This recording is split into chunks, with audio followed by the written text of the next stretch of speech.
हम हाय हुसैन वाले नहीं, हम वाह हुसैन वाले हैं। हमारे बुजुर्गों ने हमें यह सबक दिया है, हमने कहना वाह हुसैन।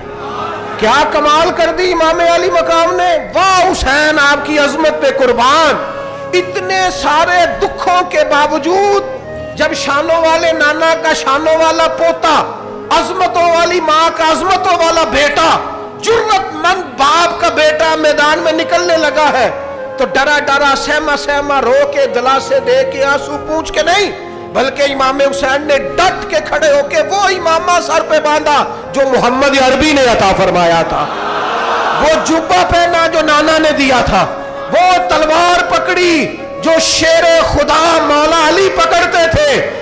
और हुसैन मैयतों के बावजूद मैदान में आए, फरमाया सामने खड़े हो जाओ, तुम्हें खुतबा देना है। इसलिए कि मोहम्मद अरबी का तरीका है जुमे वाले दिन खुतबा दिया जाता है।